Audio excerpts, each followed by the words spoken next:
Good evening. I'm Ellison Barber in for Tom Llamas. Tonight, President Trump following through with his promise to shut down the Department of Education.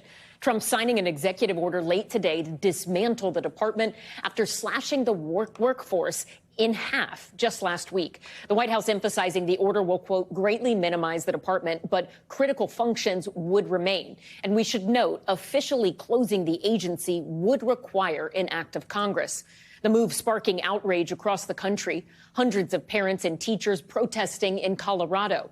A new Marist poll showing the decision is widely unpopular, with 63% of Americans opposed to shutting down the department. Our Morgan Chesky is on the ground covering the protest. But first, we want to get right to NBC's Garrett Haake, who leads us off tonight from Washington. President Trump tonight looking to keep a campaign promise. I will sign an executive order to begin eliminating the Federal Department of Education once and for all. At a White House event with school children and Republican governors. The Democrats know it's right, and I hope they're going to be voting for it because ultimately it may come before them. That's because this order may have little practical impact. Only Congress can abolish an executive agency, a move Democrats oppose. And the White House said today core department responsibilities like managing student loans and Pell Grants and supporting special education will be preserved. Beyond these core necessities, my administration will take all lawful steps to shut down the department. We're going to shut it down. But the American Federation of Teachers Union firing back, see you in court. The Trump administration cut the department's workforce in half last week, including terminating some 1,300 career employees. Katina Stapleton was fired after 20 years working as a research analyst. I wanted to change things for students, and I'm sad that that just went away without really any consideration. Education is already largely a state and local responsibility. Just 8% of funding comes from the feds. Some state education officials are applauding President Trump's move to shift more power away from Washington. Frank Edelblue heads New Hampshire's Department of Education. What we're essentially doing is optimizing the funds for the students, the parents, and the teachers by allowing these processes to get closer to where they are being used. The White House pointing to low test scores as a reason to shake things up. The latest national report card showing 40% of fourth graders don't meet basic benchmarks for reading, despite increases in federal funding. If you're a parent out there with your kid in a public school, will you notice changes in your child's education immediately because of this? I don't think anything happens immediately. I'd like to snap my fingers and have education reformed, throughout the country, but it's going to take a bit. And Garrett Haake joins us now from the White House. So, Garrett, they are trying to abolish the department, and yet they are also saying key functions will be preserved. So ultimately, who's going to do those quote-unquote key functions? Yeah, Ellison, it's a good question, and it's part of the reasons I think this order may not be all that it is being promoted as. The White House argues that some of these core functions could be shifted to other agencies. You could have the Small Business Agency or the Treasury Department handle student loans, for example. But that would also require an act of Congress, just like shutting down the department altogether would. And Democrats are not going to allow for that under any circumstances, especially in this political moment. I think what you have here is the White House bumping up against the limits of what they can do on executive authority alone, trying to claim victory and moving on. Ellison? Senior White House correspondent Garrett Haake, thank you. Across the country, there were protests and pushback from governors and teachers and parents over the decision to shut down the agency. There were also people cheering the move. NBC's Morgan Chesky reports from the protest in Denver. Across the country this week, protesters speaking out against efforts to dismantle the Department of Education. Down, down, down with Tabor. One of the largest protests in Denver, where amid the federal shakeup, Colorado educators called on lawmakers to increase school funding in the face of state budget cuts. And on the steps of the state capitol, the signs really do say it all. My third graders make better choices than our government. That certainly encapsulates the attitude of so many of the educators that converged on this site today, facing not only a budget shortfall in their own state, as lawmakers try to figure out how to make up $1.2 billion, but also the fact that thousands of miles away in Washington, President Trump could very well decide the fate of the Department of Education. We will lose out on services. We will lose out on staff. Our buildings will be underfunded, and our kids will not get what they need. The Federal Department of Education responsible for student loans, civil rights complaints, Title I funding for low-income schools, and students with disabilities is now all facing an uncertain future. Special education teacher Stephen Fairfield worries losing the federal department would add to the penny pinching already being felt by educators statewide. It's a two-front war, basically, for the rights of students and educators. Most importantly, the kids, though. The kids that we serve need every dollar that they can get. Randy Weingarten, president of the American Federation of Teachers Union, also sounding the alarm, saying on CNN, what are we saying to parents? What are we saying to the public? And that's part of the reason why 6 out of 10 people in America, independents, Republicans, Democrats, say don't do this.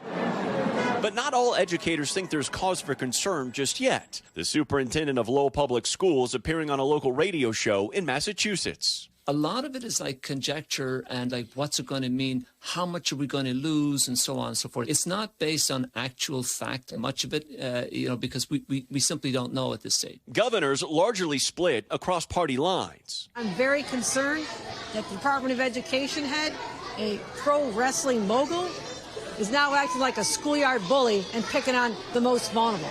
What in the world is a bureaucracy in Washington, D.C. doing for kids in Oklahoma or Texas or Florida or Tennessee? It's not. It's the states that are educating and hiring the teachers. But while federal and local officials debate next steps, public school teachers are left to wonder what's next for their classrooms. I think the scariest part is that we don't know. That uncertainty is terrifying, and it's drawing away from what really matters here, which is the education of our youth and our future Americans. And Morgan Chesky joins us now from Denver. Morgan, what has the Colorado governor said about these protests, and what does the president's order mean for other states? Yeah, Allison, certainly a lot of uncertainty. We did hear from Governor Jared Polis, who says that this state budget, as it faces this $1.2 billion shortfall, it's still being drawn up. He is assuring educators they'll get necessary dollars, although there is some sort of disbelief in that, at least from the educators that we met here today at the Capitol. In the meantime, 49 other states outside of Colorado will now try to figure out what their future looks like should the Department of Education fade away following the president's executive order. We did hear, however, from President Trump that identified key parts of the Department of Education: Pell Grants, funding for students with special needs. He says that those elements are safe. They won't be part of the Department of Education, but they'll be reassigned to other departments in the future. Ellison? Morgan Chesky, thank you. Now to the latest in a string of worrisome commercial airline incidents. Tonight, a frightening mix-up at Orlando's airport, this time involving a Southwest flight. The incident coming as we're learning more about that crash landing on Toronto's runway last month that left a Delta plane upside down. NBC's Emily Ikeda is following it all and joins us here on set. Emily, let's start with the situation in Orlando. Yeah. What do we know about that? We'll talk about a major mix-up. Authorities say that a Southwest plane that was headed from Orlando to Albany started its takeoff roll actually on the taxiway instead of the runway. The two parallel one another. Southwest says that fortunately the plane was able to come safely to a stop and that no one was injured. Meanwhile, we are getting the first report today from information and focusing on that fiery crash landing in Toronto last month. Yo, I was just on this plane. A month after a Delta plane flipped over on a snowy Toronto runway, Canadian authorities today releasing new details on the harrowing moments on board the regional jet, now moved into a nearby airplane hangar for investigation. The preliminary report says less than 3 seconds before touching down, an alert sounded indicating a high rate of descent to the pilots, 1,100 feet per minute. Just how hard did the plane hit the ground? This was probably at least twice of what the normal rate of descent would be. So all of that force was concentrated in one area, which was far above what that component was designed for. The plane came down hard at a steep angle on the right main landing gear, which partially broke and retracted. The right wing detached, releasing a cloud of jet fuel, which caused that fire as the plane rolled over and skidded down the runway. Drop it. Come on. The crash left passengers like Pete Kukov hanging upside down in their seats, suspended by their safety belts.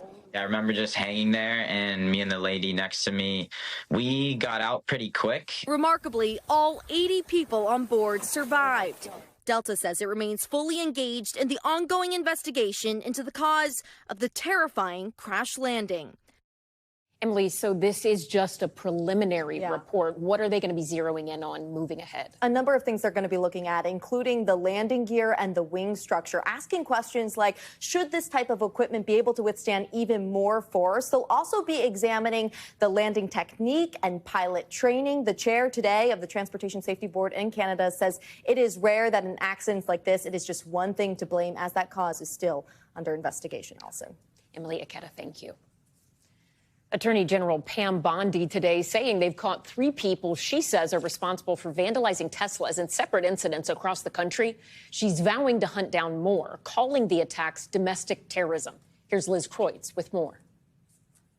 Tonight, Attorney General Pam Bondi announcing federal charges against 3 people nationwide accused of using Molotov cocktails to set fire to Tesla cars and charging stations. We have charged multiple people. Get ready, more coming. Investigators saying these images show one of the suspects in Salem, Oregon, carrying an AR-15 style rifle while throwing an ignited device into a showroom.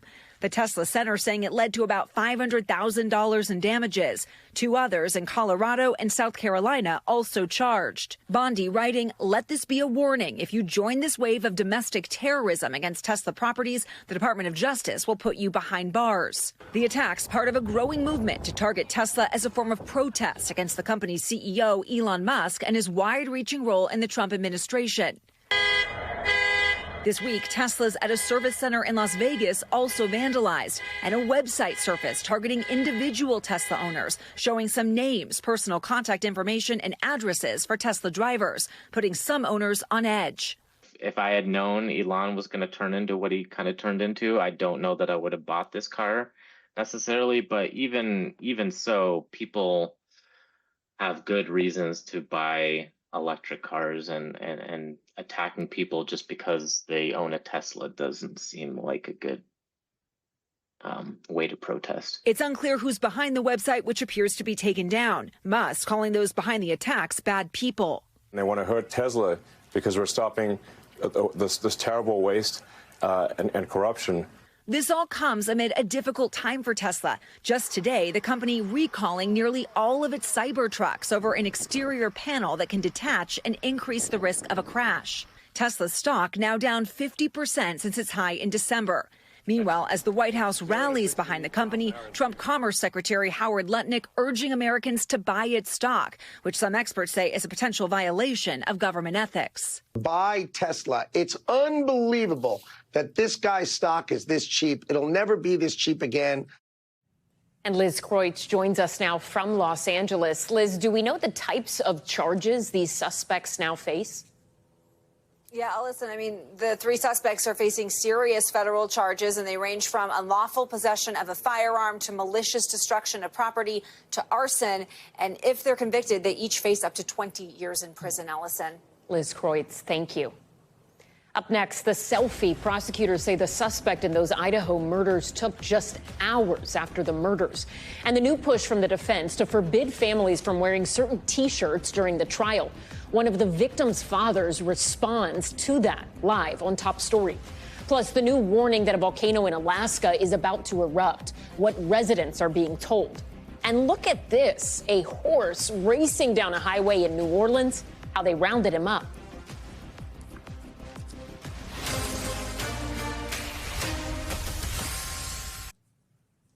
We're back now with the chilling new details in the murder case of the 4 University of Idaho students.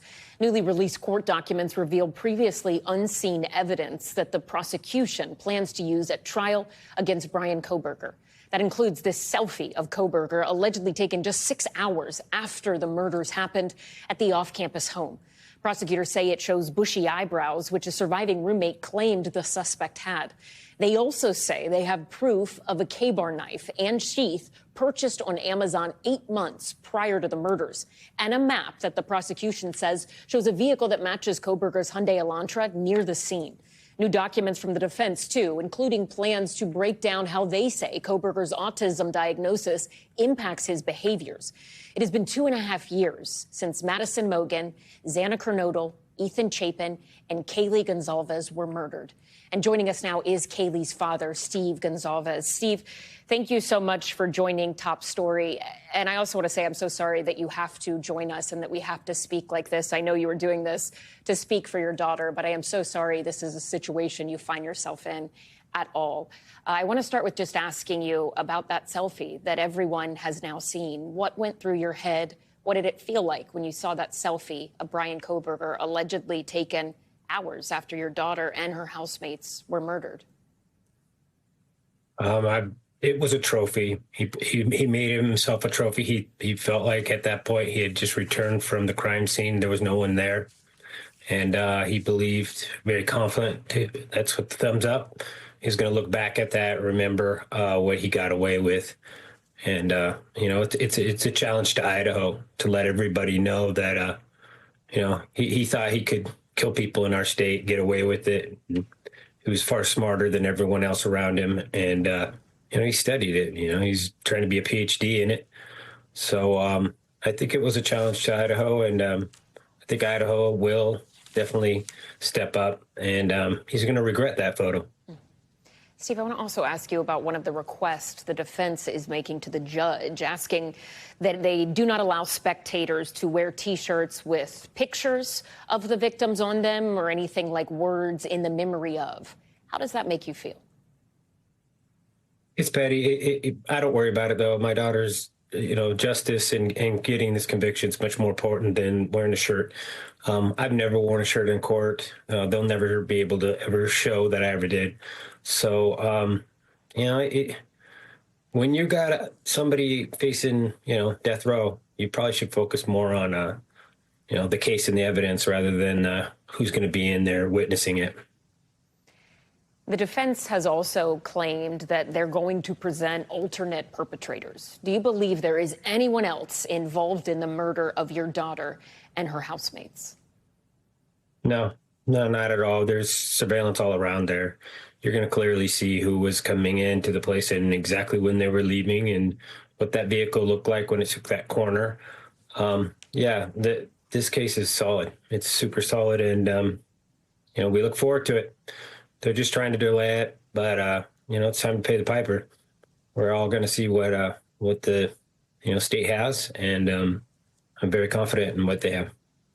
How is your family holding up and handling all of this? I mean, last week we heard the 911 call partially released. We've seen this selfie now.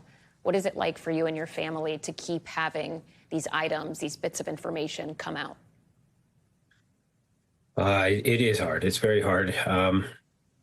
You kind of just prepare your family, tell them to stay away from the TV, stay away from, parts of the internet. So, but it's nice to get this information out. It's good to see the facts. I mean, it's weird to wait 2.5 years to know like some of the final things that, your child has been through. We're still waiting on even like laptops and things that, so we can see, her playlist and things that she was working on. It's tough. It's tough to go through this, but I just think of all the officers and, the FBI agents and all the hard work that they put into this. So, I can wait and, we can get this out. We can figure it out.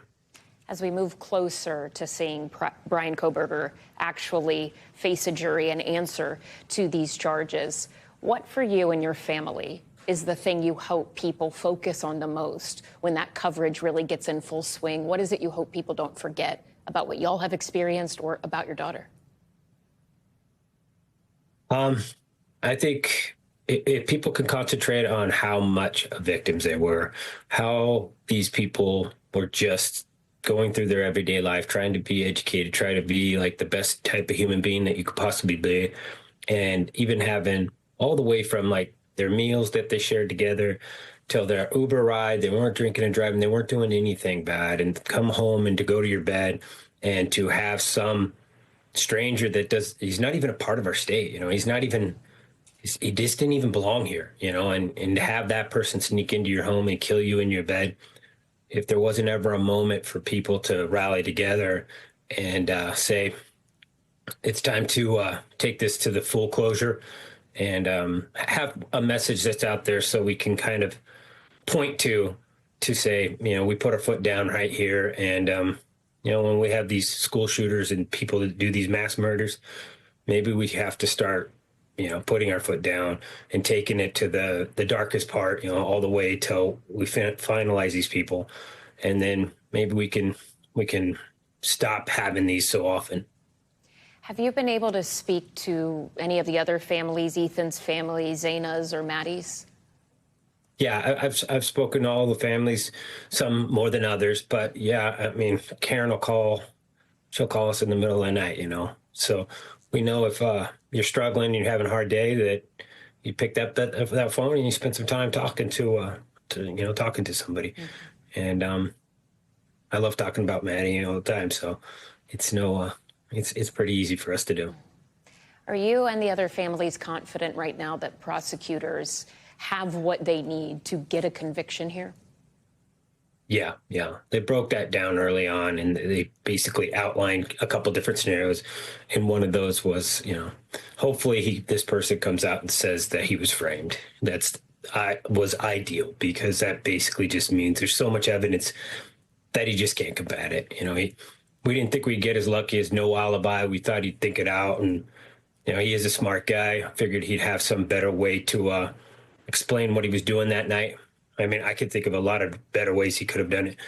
Really tricky stuff, but he didn't. And luckily, the case is going to be, it's going to be handled, and we'll get the eventual. We'll never get our kids back. I take that over any of this, but this is the best that we can make of the situation that we're in. Steve Gonzalez, thank you so much for joining us. And I promise you we will remember Ethan, Kaylee, Zaina, and Maddie as we move forward covering whatever happens next with this trial. We appreciate your time tonight. Thank you. And we'll be right back.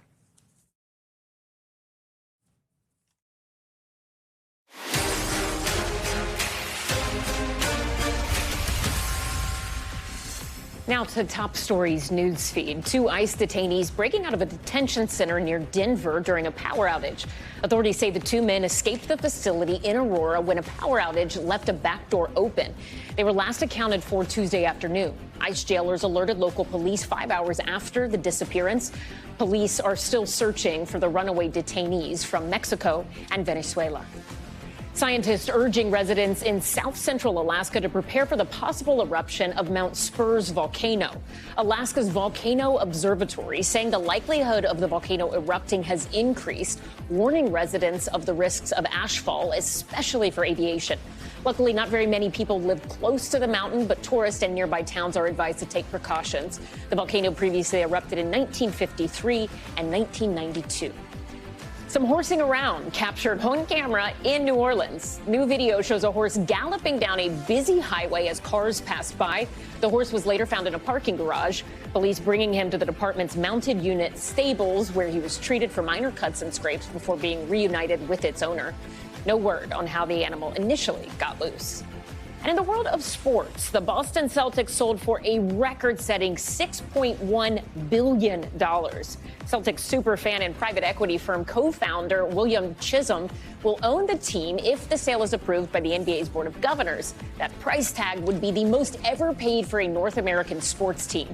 The previous record holders, the Washington Commanders, were sold for just above $6 billion in 2023. Next to that severe weather ushering in spring, a reported 10 tornadoes touching down across the Midwest. An EF1 tornado in Gary, Indiana, ripping the roofs off of homes and businesses. Wildfires burning in multiple states, while a patchwork of snowstorms, rock slides, and dust storms make for a dangerous start to the season. Maggie Vespa reports. From raging fires to violent twisters. Oh, my God! Tonight, spring off to a ferocious start. Cleanup is underway in the Midwest after a reported 10 tornadoes overnight ripped apart homes, schools, and businesses. Officials confirm an EF1 hit this Gary, Indiana neighborhood, adding 1 woman was hospitalized.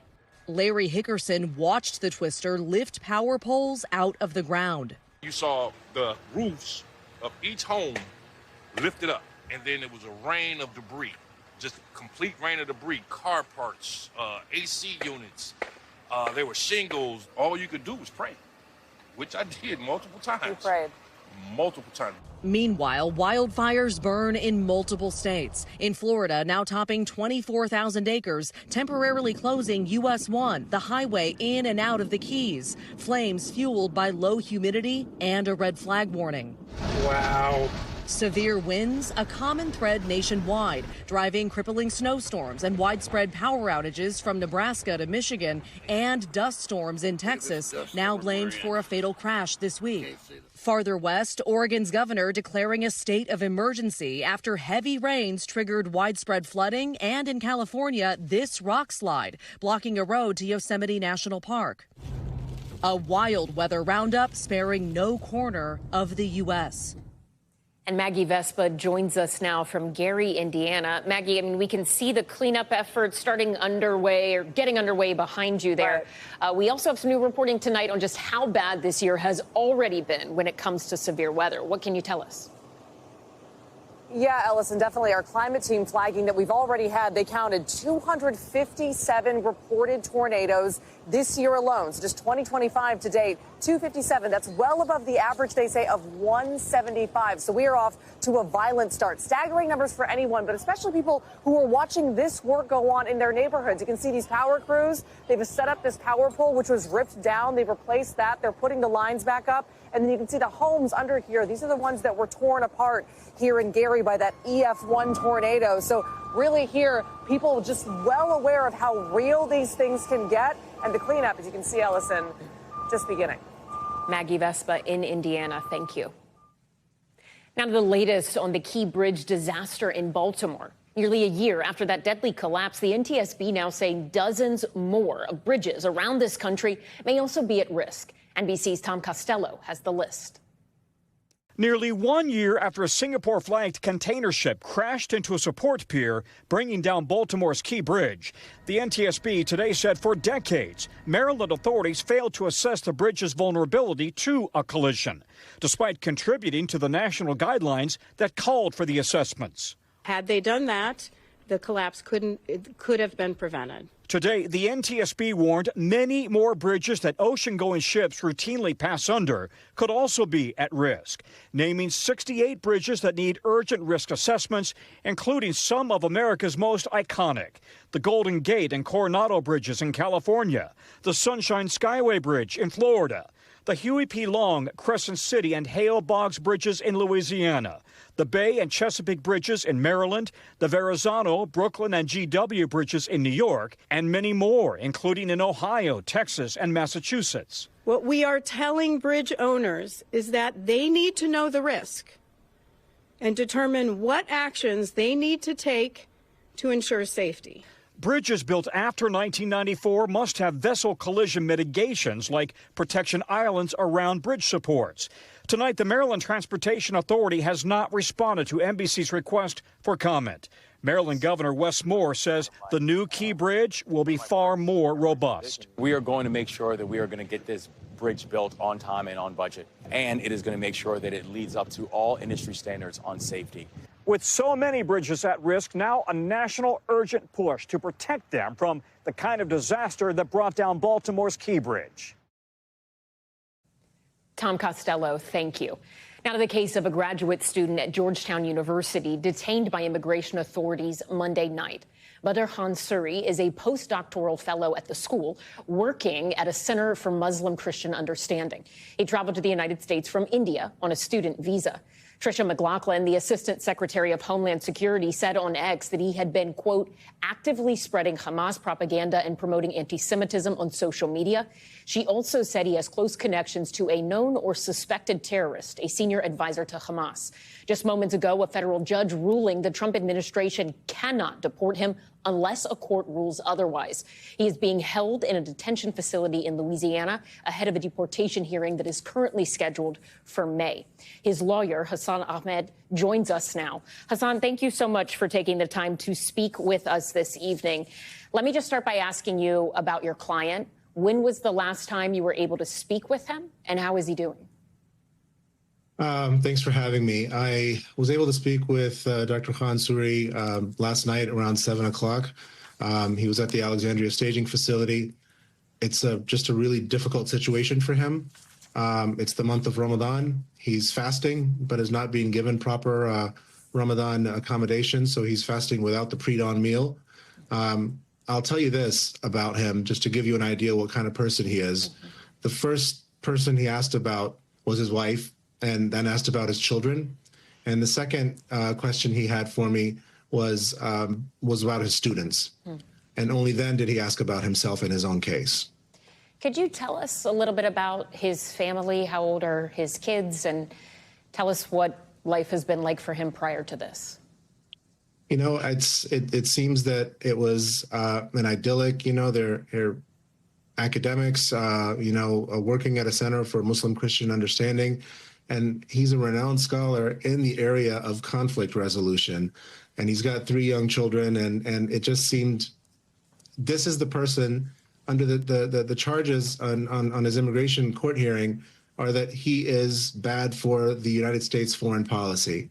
And I would just submit that if our government thinks that a scholar like this is bad for foreign policy, maybe the problem's with the government, not with the scholar. Let's talk a little more about what the Department of Homeland Security is accusing your client of. They are accusing him of spreading Hamas propaganda as well as anti-Semitism and having connections to a senior advisor to Hamas. How do you respond to those claims? I would say that this is still the United States of America, and we don't punish people. We don't whisk them away and send them 1,000 miles away from their family based on what they may have said, what they may have posted on social media, or who they are related to. Can I ask you, because I did see his father-in-law, Ahmed Youssef, is a former advisor to Ismail Haniyeh, who was the Hamas leader that Israel assassinated last year in Iran. And he confirmed to the New York Times that he previously did have a role with Hamas, but saying that he'd left that position more than a decade ago and that he does not currently hold a senior position with the militant group at all. Do you know if your client even had any contact with his father-in-law? As I understand it, his father-in-law is not in the United States. He lives inside of Gaza. That's my understanding as well. I'm only aware of one instance when my client had contact with his father-in-law, and that was to ask for his daughter's hand in marriage. The federal law says that the Secretary of State can revoke visas and deport immigrants if they have reasonable ground to believe that an immigrant would have potentially serious adverse foreign policy consequences for the United States. I believe this is the same sort of clause or provision in the Immigration and Nationality Act that was used to justify revoking the visa of the Columbia grad student Mahmoud Khalil, which has caused a lot of controversy here in New York and beyond. Is that your understanding, that that's what they're citing here? And in terms of just looking at that law from an outsider, a non-legal mind, it seems like a very broad provision within the law. And it seems like the U.S. has a lot of power here to revoke visas as they sort of see fit. How hard is it, in your experience, to get a revoked visa reversed? And legally, how do you plan to fight this? So it is the exact same charge that was in the case of Mahmoud Khalil, Section 237A4CI of the Immigration Nationality Act. And looking at it and just reading it, it is a very broad provision of law, and seemingly allows a single official to essentially order a person's deportation and not have to give a reason for it. It's for that reason that it's important that it be subjected to some sort of check, judicial check. My initial thoughts when I heard about the case of Mahmoud Khalil and looking at the current status of the BIA case law on it is that Marco Rubio, as the Secretary of State, could chat GPT some reason for why he thinks somebody is a bad idea for foreign policy or affects foreign policy negatively, and no court would have the ability to take a look at that and say, well, wait a second, show your math on that. We plan to hold the government's feet to the fire, and we're going to make them show their math. And on some of these specific accusations, let me just ask you directly, has your client ever made pro-Hamas or anti-Semitic statements? We deny that. If your client could speak directly to the Trump administration tonight, what do you think he would want to say? Why did you take me away from my family? I think that's the first thing that he would say. And the second thing he would say is, I came here to teach young minds about conflict resolution. And for some reason, I find myself caged up like a common criminal. Hassan Ahmed, thank you so much for taking the time to speak with us tonight. I'm sure we will be in touch and hopefully can speak to you again as this case progresses. Thank you. Thanks for having me. Heading overseas now to the latest in Gaza. According to Palestinian officials, Israeli airstrikes killed at least 45 people overnight, including 2 pregnant women and their young children. For its part, Hamas said today it fired rockets into Israel, the first time they've done so in months. All of this after that fragile ceasefire fell apart and Israel resumed its ground and air offensive earlier this week, killing more than 400 people so far. Even before the renewed assault, Israel had stopped aid into Gaza. Our teams on the ground there witnessing overwhelming stories of hunger and dehydration, all during the holy month of Ramadan. NBC's international correspondent Matt Bradley has more. In the Gaza Strip tonight, a deadly repeat of recent history, as Israeli forces filed back into the enclave, assuming the same strategic positions 2 months after they left as part of a ceasefire that has been shattered. Palestinian health officials in Gaza, which is ruled by Hamas, say more than 400 people have been killed since Israel scrapped the ceasefire Tuesday morning. Most of them women and children. But Israel's renewed ground invasion heaps new suffering on a civilian population already afflicted by starvation and thirst. Israel stopped aid into Gaza this month, they said, to keep Hamas from pilfering and profiting off the aid, and to pressure the group to release dozens of remaining hostages. But the decision sent prices soaring just as the Muslim holy month of Ramadan began. There's no life, safety, food, or water, says this man, none of the basics of life. This family lost loved ones and their home in an Israeli strike last year. Now they have nothing to shield them from the cold or the bombs. It's a far cry from Ramadan celebrations of the past. These are the worst days of my life during this month of Ramadan, says this grieving grandmother. In northern Gaza, a sea of children, little hands desperately stretched for a small portion of rice. They've deprived us of many things. Vegetables unavailable, rice unavailable, everything is unavailable, says this man.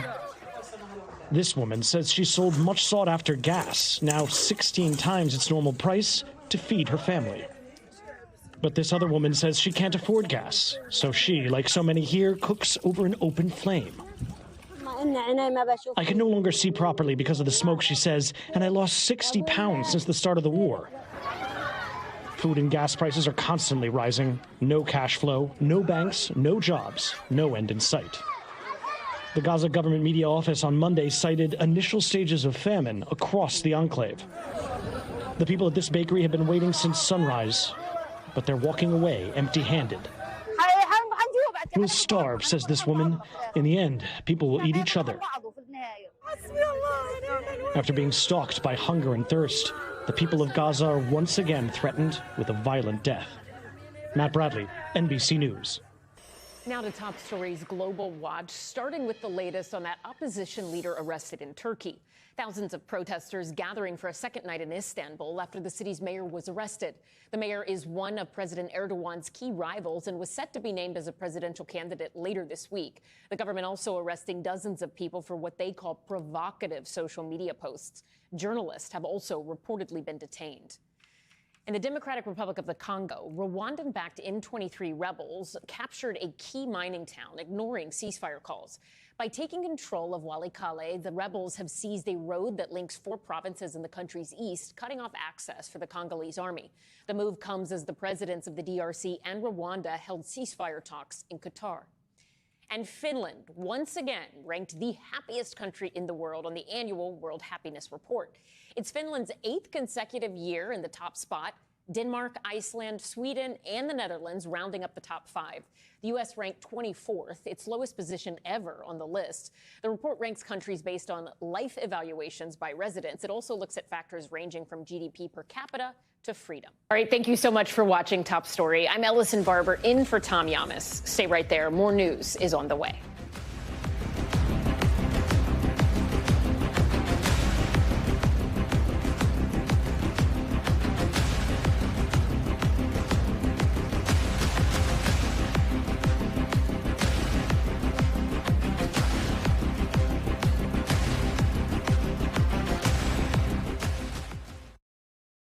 Thanks for watching. Stay updated about breaking news and top stories on the NBC News app or follow us on social media.